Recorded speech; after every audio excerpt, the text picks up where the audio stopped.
Hello, in this video I'm going to show you how to start the oven. So step one, taking the door off the oven. This should be warm the following day, but if you've already put the door on at the end of the day, say it would still be hot.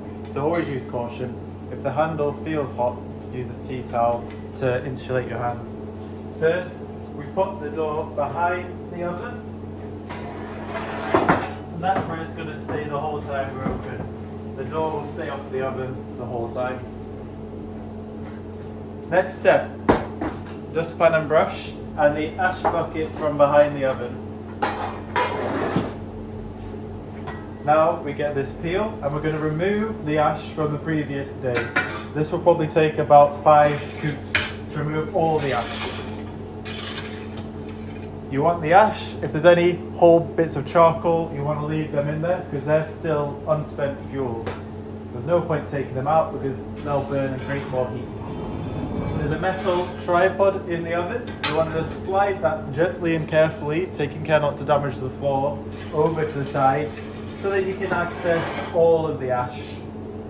Scoop it out, put it into the bucket. It's very light, this ash, so you have to try and not be too vigorous or else it will just all go in the air and it'll make a bigger mess to tidy up at the end. There we go, I think that was scoop number 3. The majority is out. One more scoop there. And there we go. Obviously we're not getting every last bit out. Once we start the fire again, it's going to make more ash. The main reason we're removing the ash is because if there's too much, it's going to suffocate the fire. So it's to help the fire burn efficiently today. Put the tripod back in place. You won't be able to do that once you started the fire, so it's vital you do that now. Now, all the ash is out. Inevitably, some will fall on the floor. Just use the dustpan and brush to sweep that up. Only ever put the ash into the ash bucket. There's a chance it could still be red hot. There could be embers in here.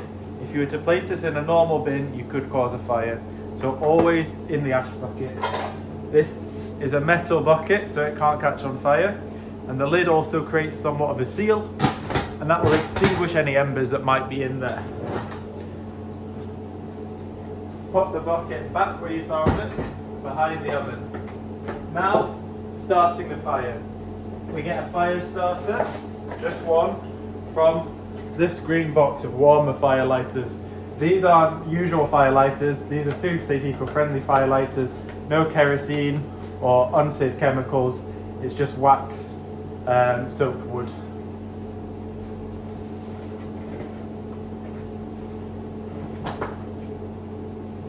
As well as a fire lighter, we need some kindling from a bag of kindling.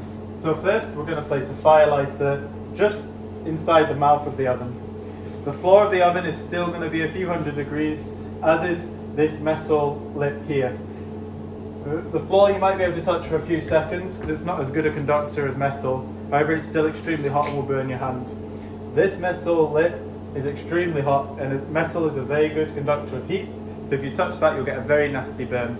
So be very careful not to touch the metal or the floor while you are doing this.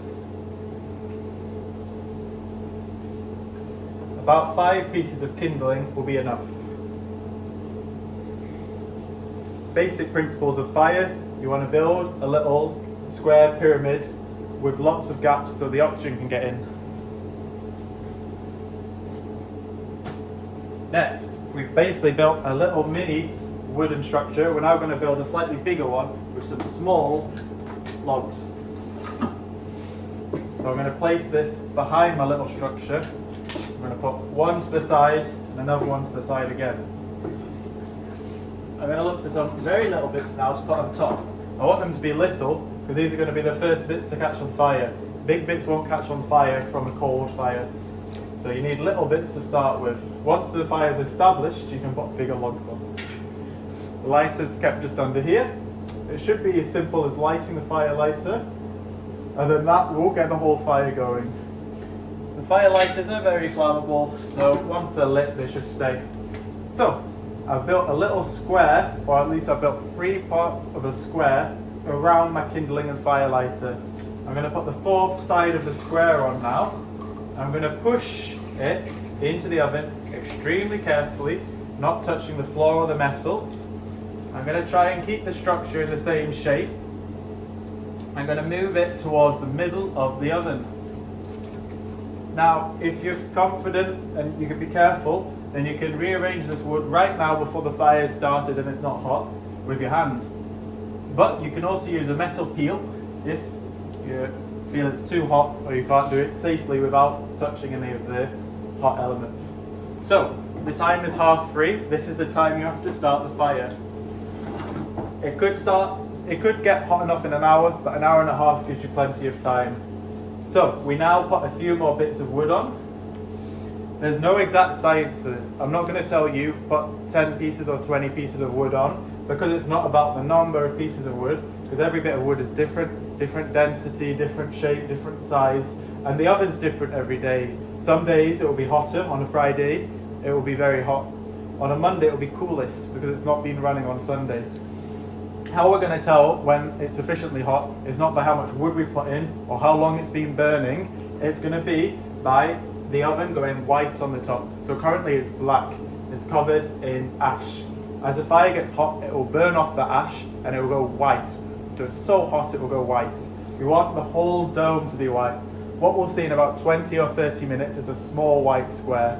And then as the fire gets hotter, that's going to spread and eventually cover the whole dome. Only once the whole dome is gone from black to white is it ready. I'm going to put one more piece on, and now I'm going to leave this for about 20 minutes, and then we'll come back and put some more wood on.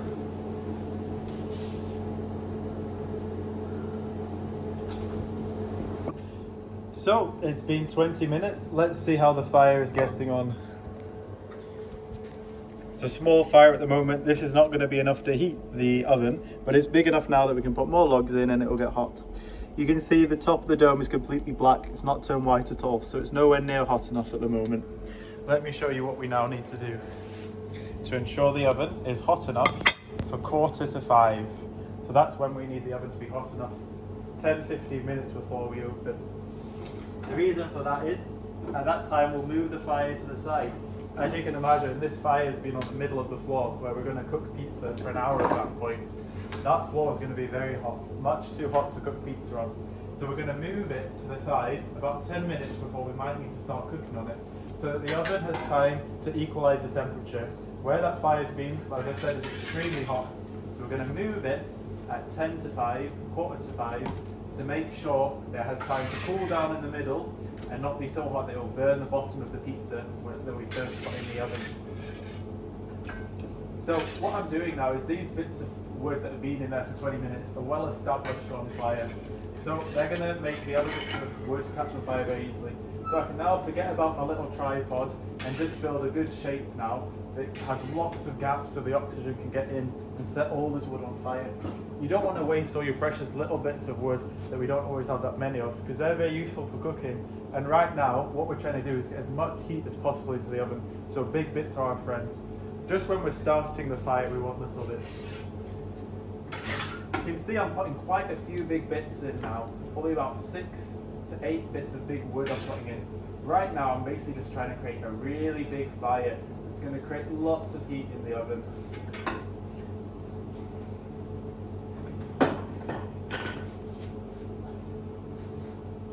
Again, I'm looking for big chunky bits of wood right now. I don't want to waste my little bits that will be more useful for cooking pizza.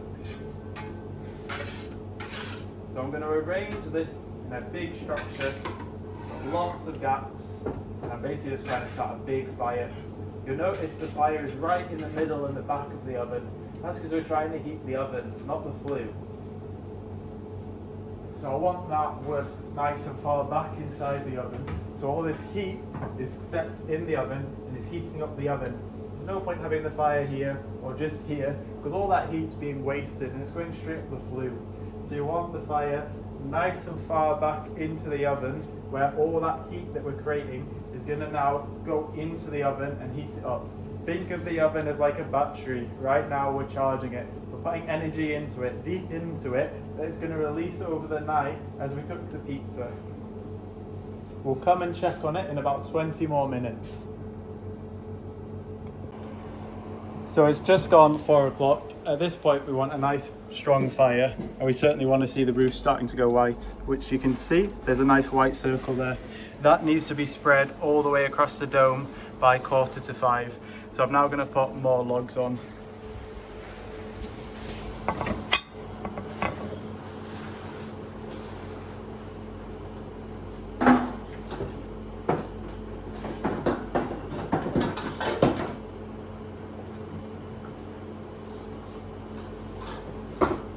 Again, there's no exact formula to how much you're putting on. It's just about getting the white. Of course, it's going to depend on how the oven was used the previous day, how hot it is when you're already starting this fire. Spreading out the new bits of wood so that they're in good contact with the well-established fire, and leaving lots of gaps so oxygen can get in and they can catch on fire nicely. I expect now that will almost be enough to get the whole dome white, so we'll come back in about 20 minutes and possibly use put a few more bits on. That's the idea now. We've got a big fire and that's going to burn and heat up the entire oven. It's not quite been 20 minutes since we put the wood in, but sometimes you need to readjust it to get more air to the wood that's already burning. So I'm not going to put any more in, there's plenty burning already, but I'm just going to shuffle it about to get all the heat out of the wood. We basically want to burn this wood to get lots of heat out. But there's so much wood in, it can get a bit too congested, and then it doesn't burn efficiently, so you sometimes have to rejig it a little bit. It's really important that while the fire is burning, you keep an eye on it, not just for safety reasons to check that no embers fall out, but also because sometimes it does die down a little bit and this requires some adjustment.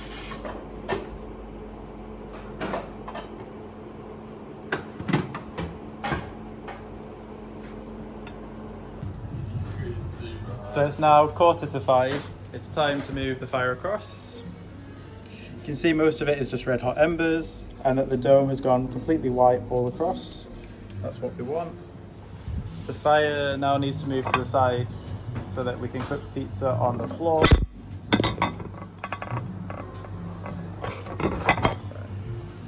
I'll show you how we do this. So the embers go at the side, and the logs we've got in there, we want to put over the metal tripod to create a fire with them.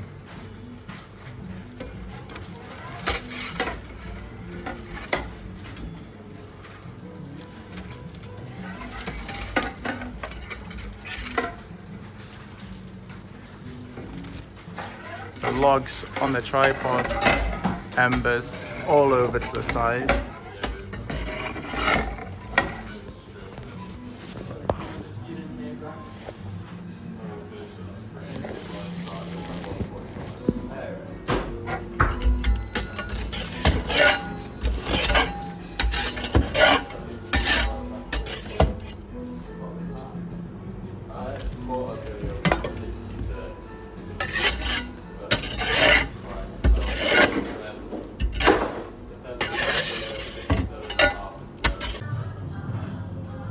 So the fire is now moved across to the side.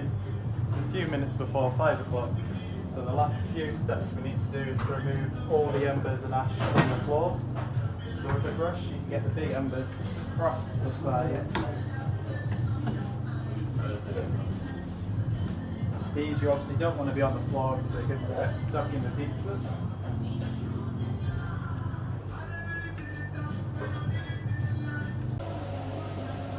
So after having swept the embers into the fire with the brush, you then want to get a damp tea towel over the peel.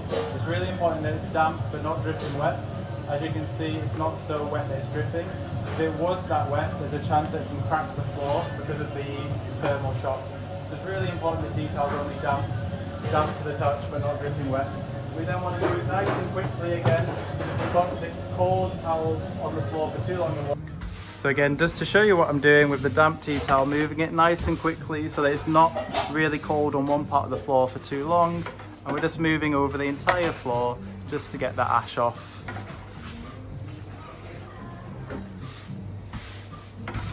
And then you can do one more brush finally to get those last few embers at the back into the fire.